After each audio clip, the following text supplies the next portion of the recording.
Ran, I was asking you, yeah, like what's happening in Israel at the moment? Like, I mean, everyone's affected by the pandemic, obviously, but how's life in Israel at the moment? Is it pure lockdown or? We're in the middle of I think the third official lockdown. Yeah. Yeah, it's been chaotic. It's been affecting everything, the politics, the society. No venues, no nothing. So it's just as shitty. Yeah. I mean, do you get help from the government?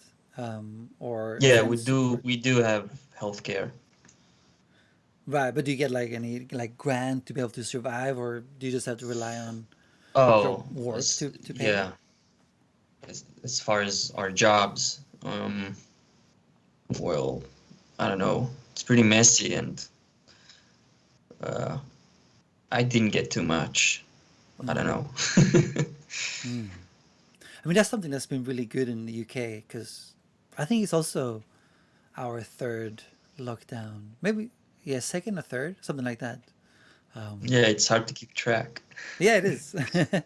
It's getting pretty annoying though. Like, can't wait for Yeah. it to be all over. I mean, especially if you're an artist like or in a band like you guys, you want to play. Obviously, you don't want to sit Right. home just making videos all day long. I guess, right? Yeah, sure. Yeah, it's annoying. It's Yeah, annoying, that's man. pretty much what we have been doing. Videos, yeah. Yeah, Hmm. still trying to make them. How's that going? Because I've seen some of your videos on YouTube. Is that all homemade of you from you guys or? Most of Well, them, we've got yeah. a video called Boiling, Point, which isn't homemade, and a video called Alien, which is homemade. Nice. Those are the best kinds, I guess. Anyway. Just animation, an animated video I made with my girlfriend, and that took us months to do. Right. So are you an animator or you just did it by looking at tutorials? Well, I like animating. It was my dream as a child, but you know, not anymore. I never took any courses in it, but we didn't have any legitimate option for a budgeted video, so I had to rely on this sort of talent that I thought, we just had to work hard for the animation to look good, and I don't know, quarantine madness. Yeah. The quarantine pushed us farther. Exactly. So is that one of your new skills you picked up from lockdown, essentially? Yes. Yeah. That's For awesome, sure. man. What about you, Randy? Do you have any extra skill that you learned during the pandemic? Uh, I I would like to believe so, but I'm not sure. I don't think so. Right. I mean, Not it's anything hard cool. it's hard to stay, not motivated. That's not the word, but to stay active to some degree because it's easy to just be out, just gonna watch Netflix or random YouTube videos. But I feel like I'm YouTubed out and Netflixed out. I don't know how about you guys, but I guess pretty much at some point. Yeah, that's like the you know when it just started, you could still watch Netflix and enjoy being home somehow, but that's not the case anymore. No, Not at all. exactly, exactly. Have you guys got what's it called? Lost the word, but the vaccine. That's the word I'm looking for. Have you got the vaccine? Yoni did. Yes, I'm vaccinated. Ah, cool. How does that feel? My blood is pure. Nice. Did you get any weird side effects? No, I didn't. No side effects. I didn't feel anything. Well, I think if I give it another week, I might transform into a zombie, but But if not, then Yeah, totally worth we it. are corona free. The Yeah. future is We'll baking take our us. chances. Yeah. Exactly. Because my fiance, we had it back in April, maybe. We actually got the virus, you know. Oh, you were So- positive. Oh, okay. Yeah. It was obviously we survived, but it wasn't nice. But yeah, I guess for people in our age, it's sort of okay to get it. How did it feel? It was just very painful, especially during the night. And obviously we lost the taste, smell.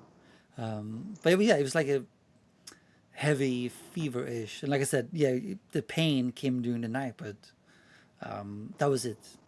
My fiance, she got it easier. She didn't have all those pains, I think, if I remember correctly. But yes, it's not pleasant. But we got to protect the vulnerable, obviously, like the elderly and all that. Yeah. Because I mean, there's still some crazy. Like last week here, I think it was some people having like snowball fights, like massive teams battling against each other, which is kind of crazy. You know, but that's UK, I guess. Don't really follow the rules. Teams against each other? Is that what you said? What kind Yeah, of yeah. teams?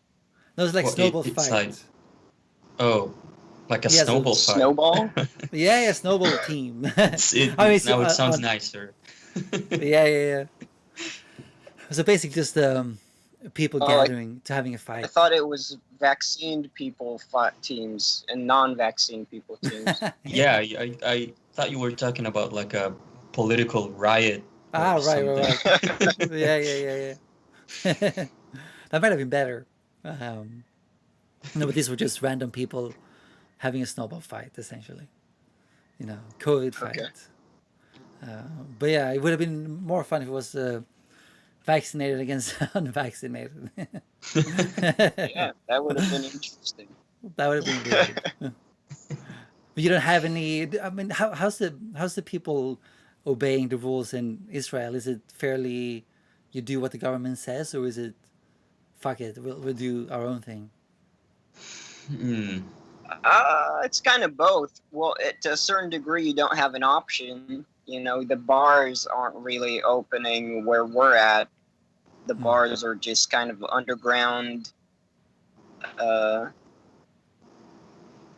But yeah, people, people push each other here and cough on each other and shit. People don't give a fuck, which is Wow. not good, but it's just the way we are in Right. Israel. Right. Cough and push and cough. It's our motto. People are Sounds getting tired of it. Yeah. You do see like checkpoints on the road, and the cops ask you where you're going and all that, but it's people are just tired of it. Yeah, I mean, it's the same here. You know, hopefully we can put this behind us. Soon, as soon as possible. But fuck the coronavirus. Let's talk about your music instead. Because I heard like a funny. Correct me if I'm wrong, but do you have like a super patron in the US who just sponsors your band? Is that a thing? Yes. How does this happen? Like everyone wants a super patron who just gives you money. So how did that come about? Yes. Well, she grew up with my mother in a small town in the country in Texas. And they were very close, and she was always a punk rocker. And she grew up to be a successful real estate agent, if I am correct. But she stayed punk all this time. Punk did not die in her heart.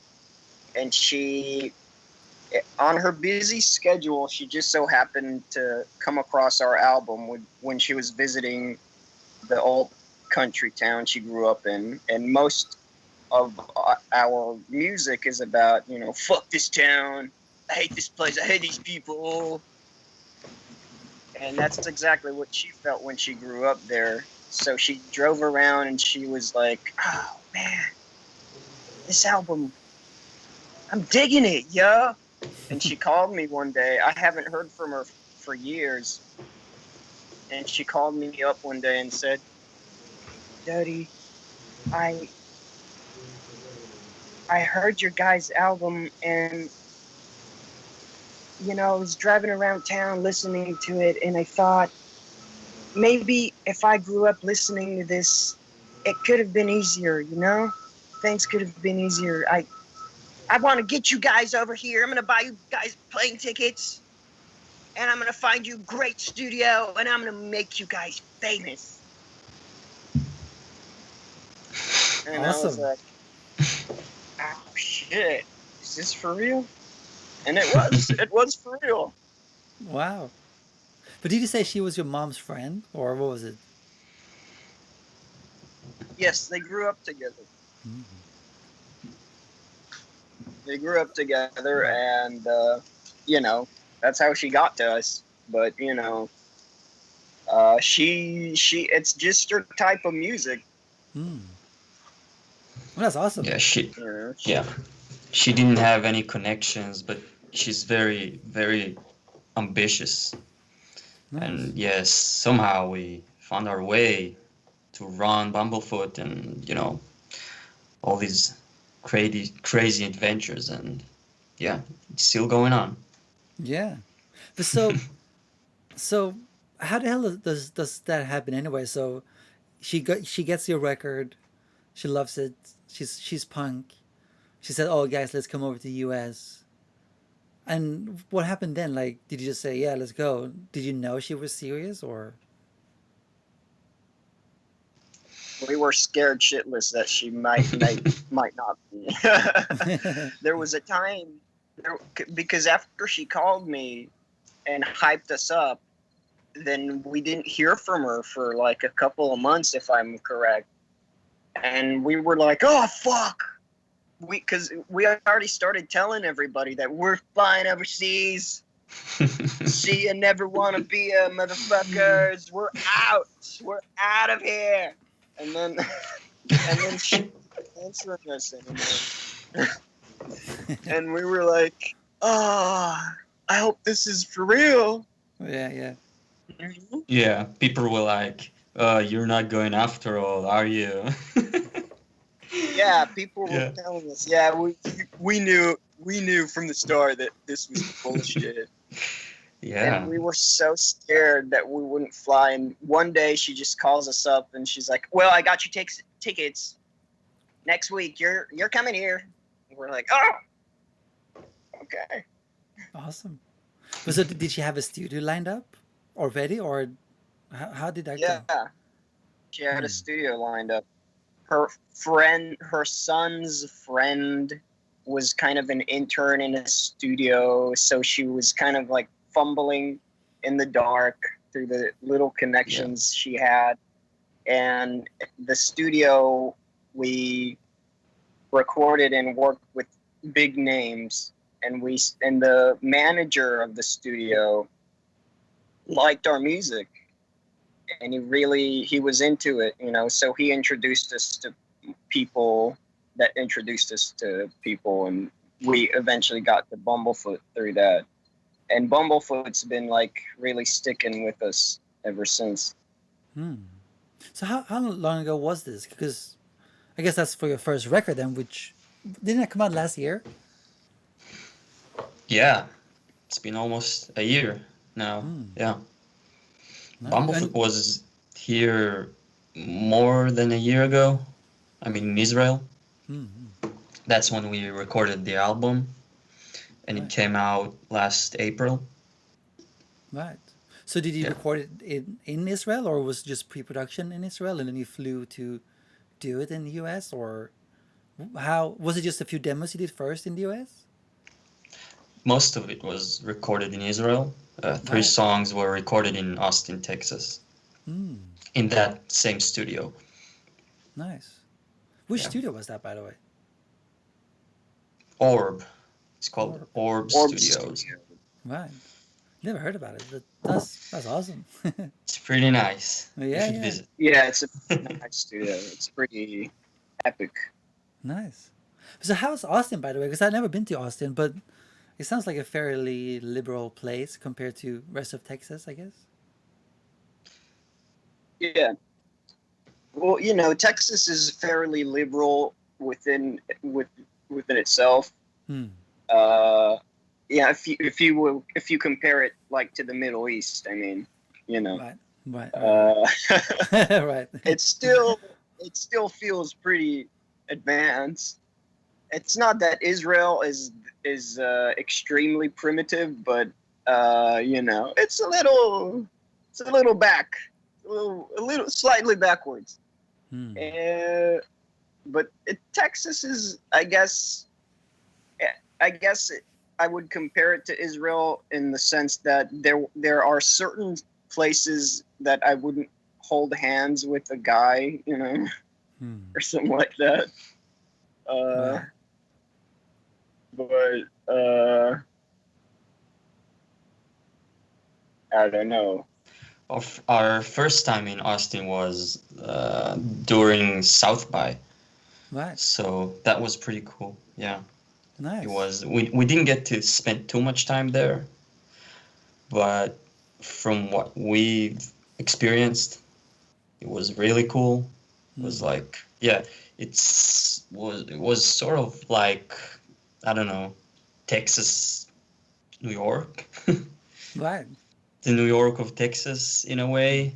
It kind of felt like that. They've got the 6th Avenue, which is like the main street where you go and you've got all these parties, but that was during South by, so I guess it was even more extreme than the rest of the year. Yeah, for sure. Yeah, but Yeah, I mean South by it was fun. Southwest sounds. Yeah, it sounds like a great festival actually. It really does. Yeah. Nice food. But so how's the rock scene in Israel anyway? Like how's the music scene? Can you make a living in Israel being in a rock band, or it has to be you have to No. go international? No. You Right. have to go international. It's especially with our type of music. You have to. No, it's just like a big city. Israel's very small, and it's closed off from all the countries around it. You know. So yeah, you have to leave, and it's kind of hard to leave. It's kind of hard to leave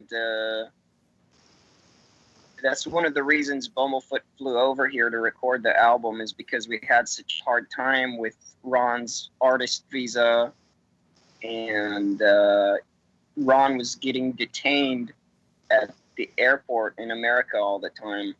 Wow. And kind of threatened, like, you know, what are you doing here? You trying to work? You coming in here to blow yourself up or what? Wow. You know, literally. Yeah. Just because he came from Israel, happened. you mean? Well, yeah, he came. I'm not sure why. Wow.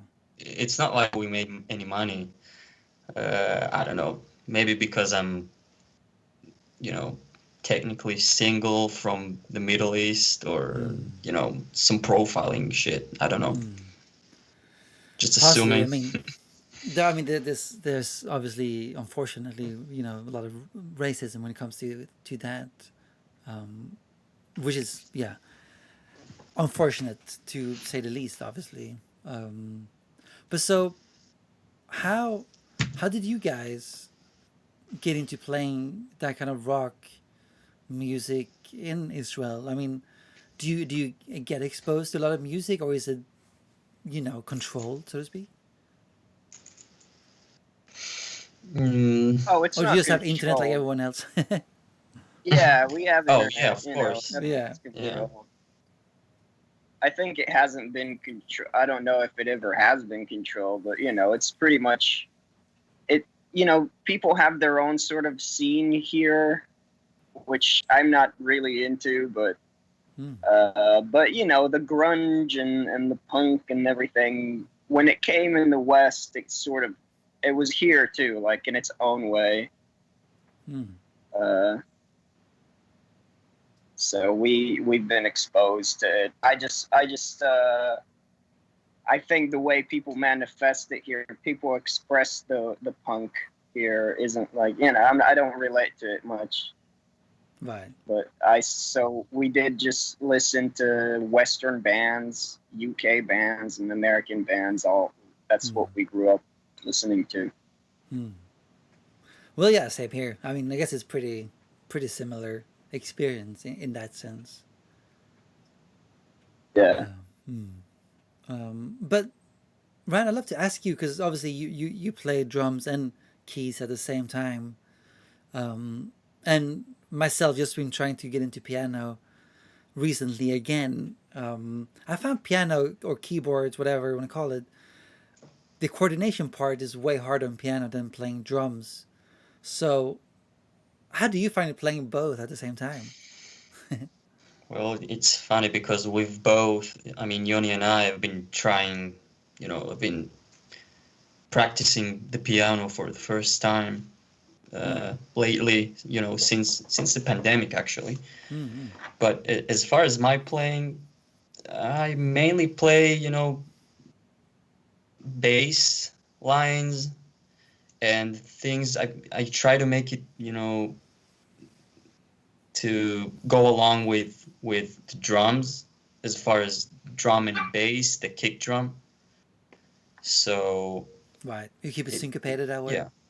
Yeah. So it was hard at first, yeah, no doubt. So but it was it was just like developing, yeah. But you guys didn't want a Sorry. bass player, or? We did want a bass player. We used to have a bass player, but he couldn't come with us to the US. Oh, yeah. So then I came up with the idea, and it was actually after a different band in Beersheba that kind of used to do the same thing. So it came from necessity, but it ended up good. Yeah. Are you familiar with the artist? I think his name is Paris Monster. Is that a thing? I think that's his name. I might be wrong on the Paris name. Monster? Or Monster Paris, or something along those lines. No, but I'll look it up. He also plays like yourself, but he also sings actually. Yeah? He's pretty badass. I'm do backing vocals, huh? Yeah. That's badass too, man. Well, send me the name. I'd like to check it out. Yeah, I think it is Paris Monster. I might be wrong, but I'm pretty sure that's it. But that's kind of cool that that's usually how it works sometimes, where something has to be because of necessity, and that can be a good thing. Yeah, that's right. Yeah. It's very convenient, for many reasons. Logistically, it has been very convenient. Just two people, especially because we have to fly and shit, and we're still struggling as a band, and it's a commitment. It's all one big commitment, and it's one less. I don't know. It's one less opinion. Yeah. For fuck those opinions, man. No, but that's. Yeah, sorry. Go ahead. We tried finding so many bass players to go with us, and we sort of begged them, like, come on, guys, like, yeah, we even interviewed guitar players that I didn't necessarily want to play with us. We didn't have a solution. Who would go with us? We were really stuck. And Ron, thank Jesus that Ron came up with that idea, It's been easier. Mm-hmm. And it sounds nice. Yeah, I mean, it totally makes sense, because like you said, if you're in a band, I mean, depends how the band is set up, I guess. Be 4 voices or 3 rather than 2. It's gonna more opinions. That's for sure. Unless you do like a Frank Zappa thing where you are the boss, you know. No, we're pretty much a democracy of a band. Yeah. But you mentioned like this is a big commitment. What does that mean to you? Like, what does it take to be a band? And obviously, you said you're struggling, and obviously, I assume the goal is to not having to struggle. But so, what does the commitment mean for you guys at this point in the band's life, so to speak? You know, it's taking a lot of effort. You know, you have to put so much time and power, you know, energy into it.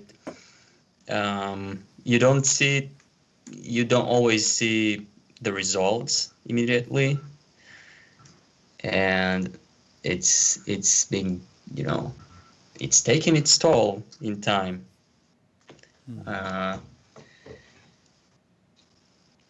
Yeah. I mean, Yeah, it's I mean, not very conformative in a way, you know, especially considering where we're from and the obsessiveness of how we do it. You have to have a sort of mentality to keep doing it, you know. And obviously Allison, our patron, has been contributing to the fact that we're still kind of, you know, doing it, trying to kind of get out there. But still, I think we would have always been doing music together as long as we could, you know. It's just our nature. right. yeah, that's right.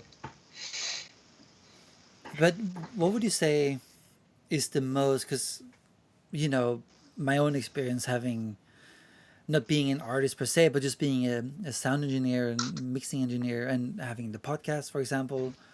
The experience might be similar in a way that you might find yourself spending a lot of time on stuff that you might not think of as creative. Is that something you guys have found too, that you spend a lot of time on the business side, perhaps? Yeah, unfortunately. Yeah, well, it's part of it. It's the demon that comes with everything. You know, everyone has to deal with it. Everyone that has to create something or has some sort of aspiration or, you know, something they think they do well, you always have to kind of promote yourself, and that's harder to do when you're not a sociopath, you know. When you're not like, look at me, I'm naked on a wrecking ball or something like that. You know? Yeah. It's just harder. Yeah. But how do you guys try to promote yourself? Like, do you have a strategy for it? Do you have, say that again? I don't know if anyone answered, so I thought someone said something. No. Right.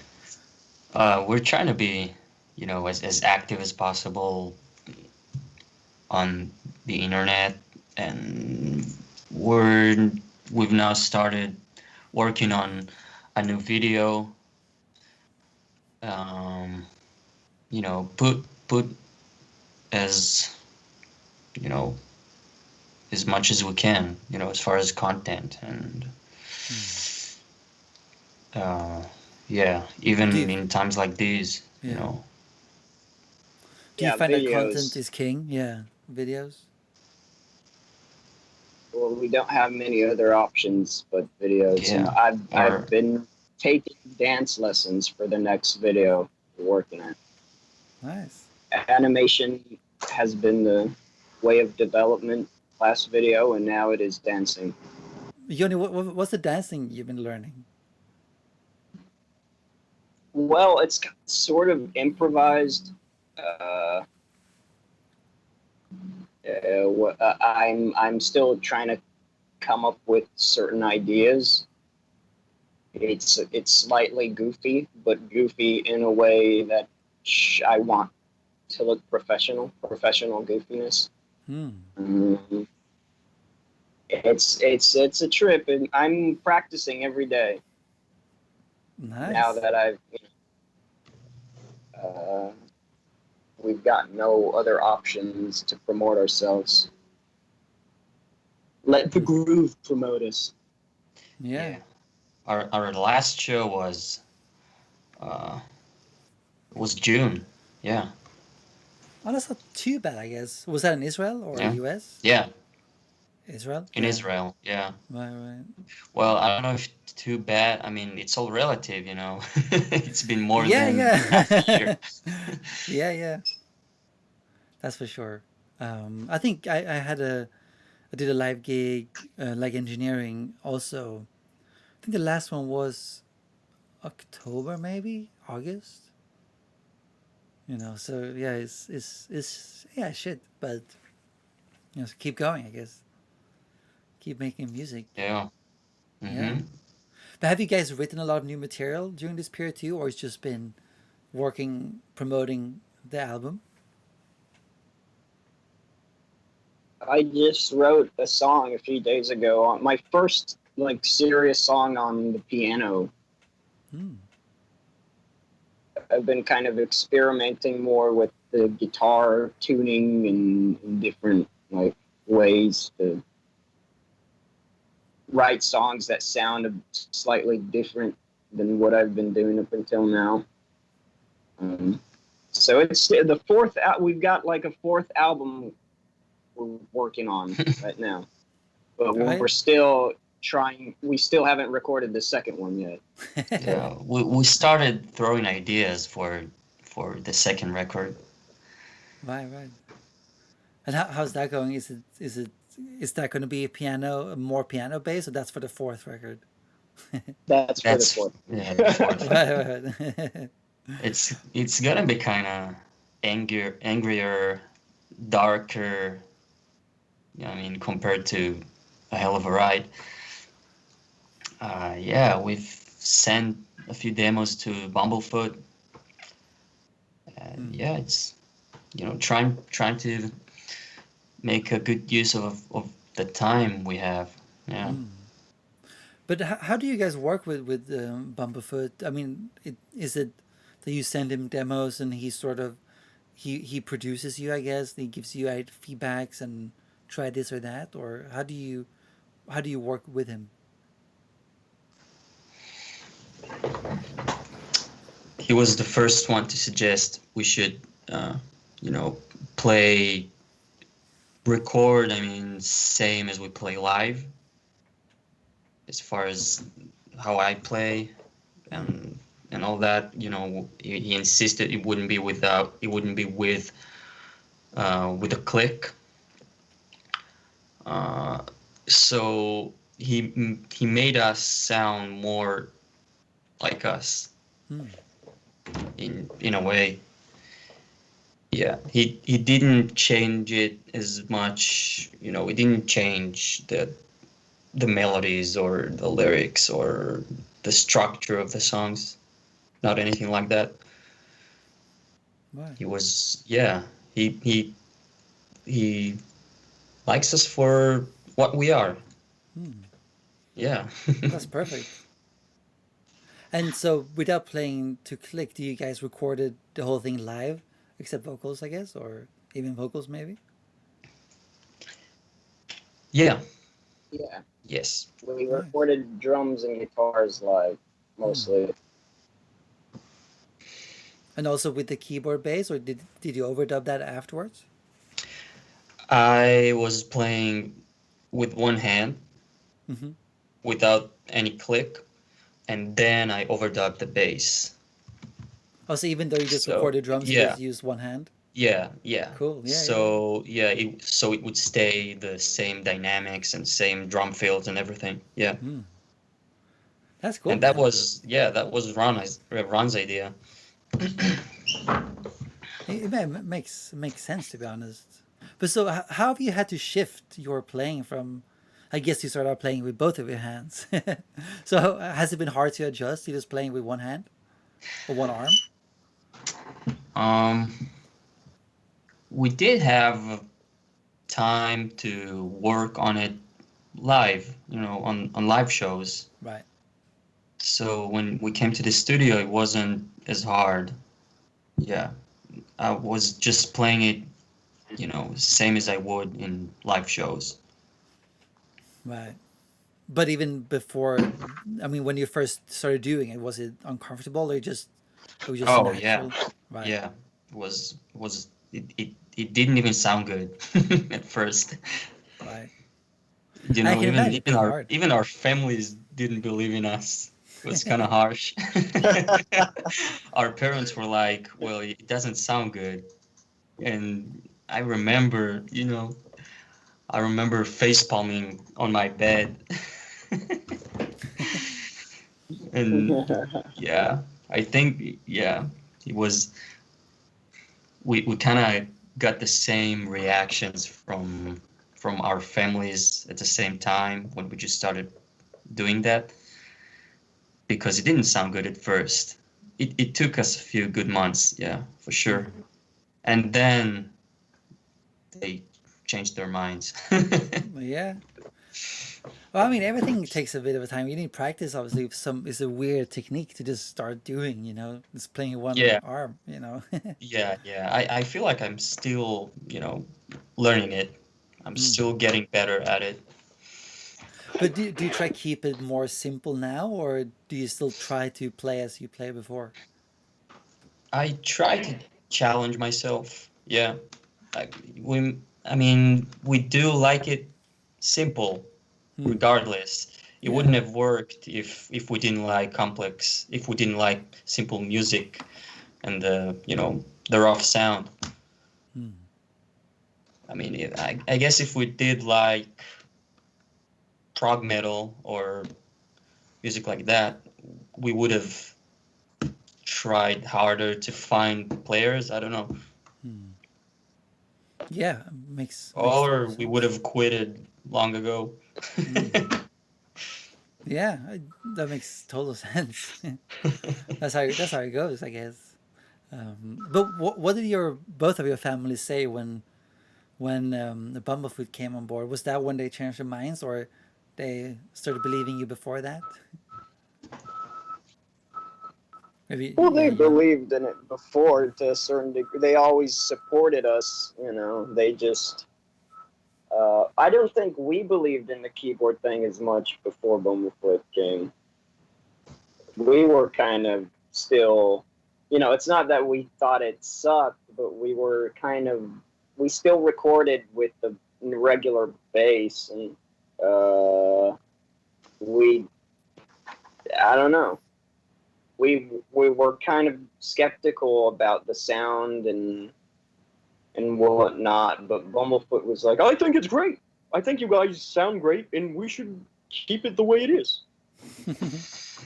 And we believed in it more afterwards. Cool. Yeah, we took it for a nice thing to capture the audience attention live. I don't know. Yeah, kind of like a live gimmick thing. Yeah. Did it work? Yes. Nice. People react to it live. It's interesting seeing Ron do all that shit at one time, Yeah, yeah, I can imagine. I mean, it is a cool thing, Like I mentioned the other artist, Paris Monster, whatever. That was the first reaction I had. It's like, oh wow, that's cool. And the same when I saw you guys, oh, that's cool. So yeah, it definitely works. Glad to hear. So yeah. Hopefully not too many bands will start doing it though. Otherwise you have to trademark it. Well, yeah. Hopefully we paved the way, to hopefully we'll be the first famous ones and we'll take all the credit. Yeah, exactly. No, but yeah, I mean, awesome, guys. Is there anything like, obviously, ignore the pandemic and stuff, and you're doing videos, but is there anything cool that you guys are releasing anytime soon? I mean, there was a new music video with the dancing, that would be cool, but anything else? Well, we're working on that second album. Right. Bumblefoot came up with the idea of recording it now, so after the whole quarantine shit dies off, we can tour with our first album finally, as we planned, and then just keep touring with the second album immediately afterwards, so we don't have to take a break recording. So that was a good idea you had. So that's sort of what we're trying to work at right now. Awesome. Making that happen. Nice. And I mean, so the whole second album is written, it's just waiting to be recorded, or is also it's written. It's all right? really we have to. We're trying to work on the demos right now. Mm-hmm. And do slight production changes, but it's there. The songs are there. They've been there for a while. Yeah, even these songs are like a few years old. Most of them, yeah. Right. That's cool. So how long have you guys been a band? I didn't ask that. I don't know it myself, actually. We've been playing for more years. Yeah, more than 10 years. Wow. We had an older band. Yeah. Called Suck. And we played.